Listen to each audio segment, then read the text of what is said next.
ଯେତେବେଳେ ସମସ୍ତେ ଭଗବାନଙ୍କ ଦର୍ଶନ ପାଇଁ ଅପେକ୍ଷା କରିଥାନ୍ତି ସେତେବେଳେ ଗୋଟେ କଳାକାର ଭଗବାନଙ୍କ ରୂପ ତିଆରି କରିବାରେ ଲାଗିଥାଏ। ଆଉ ଆଜି ଆମେ ଆମ ଗାଁର ସେଇ ଜାଗାରେ ଆସିକି ପହଞ୍ଚିଗଲୁ, ଶ୍ରୀ ବିନାୟକ ଆର୍ଟ। ଏଠି ପ୍ରତିଦିନ ଅନେକ ପ୍ରକାର ମୂର୍ତ୍ତି ତିଆରି ହୁଏ। ଆମେ ଯୋଉ ମୂର୍ତ୍ତି ନେଇ ପୂଜା କରୁ ତାର ଆରମ୍ଭ ପୁରା ସାଧାରଣ ଭାବରେ ହେଇଥାଏ।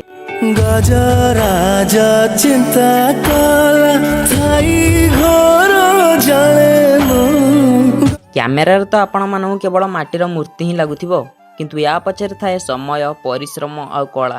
ଗାଁ ଗହଳି ହଉ କିମ୍ବା ସହର, ଆମେ ସବୁ ଜାଗାରେ ମୂର୍ତ୍ତିର ଫଟୋ ଉଠାଉ, ଭିଡିଓ କରୁ, କିନ୍ତୁ ଏ ମୂର୍ତ୍ତି ପଛରେ କେତେ ଜଣ କଳାକାରଙ୍କ ହାତ ଥାଏ ସେଇଟା ଆମେ ଭୁଲିଯାଉ। ଆଉ ବାକି ରହିଲା ମୂର୍ତ୍ତି କଥା। ଏବେ ଗଣେଶ ପୂଜା ଆସୁଛି, ତ ଏଠି ପ୍ରଭୁ ଗଣେଶଙ୍କର ବହୁତ ମୂର୍ତ୍ତି ତିଆରି ହଉଛି। ଆଉ ମୂର୍ତ୍ତିର ଉଚ୍ଚତା 3 ଫୁଟରୁ ଆରମ୍ଭ ହେଇକି 9 ଫୁଟ ଯାଏଁ ଅଛି। ଆଉ ଏଠି ଆପଣ ମାନଙ୍କୁ ଶସ୍ତାରେ ବହୁତ ସୁନ୍ଦର ସୁନ୍ଦର ମୂର୍ତ୍ତି ମିଳିଯିବ। ତ ଆଜି ଆମ ଗାଁର ଶ୍ରୀ ବିନାୟକ ଆର୍ଟକୁ ଆପଣ ମାନଙ୍କୁ ଦେଖେଇବାର ମୋର ଗୋଟେ ଛୋଟ ପ୍ରୟାସ ଥିଲା। ଆପଣ ମାନଙ୍କ ଗାଁରେ ଯଦି ଏମିତି କିଛି ଇଣ୍ଟରେଷ୍ଟିଂ ପ୍ଲେସ୍ ଅଛି ତାହେଲେ କମେଣ୍ଟରେ ମତେ ନିଶ୍ଚୟ ଜଣାନ୍ତୁ। ଆଉ ହଁ, ଯଦି ବ୍ଲଗ ଭଲ ଲାଗିଥାଏ ଲାଇକ୍ ସବସ୍କ୍ରାଇବ କରିବାକୁ ଜମାରୁ ବି ଭୁଲିବେନି। ଦେଖା ହବ ନେକ୍ସଟ ବ୍ଲଗରେ। ଆଜି ଡେ 4 କମ୍ପ୍ଲିଟ। ରହିଲି, ନମସ୍କାର, ଜୟ ଜଗନ୍ନାଥ।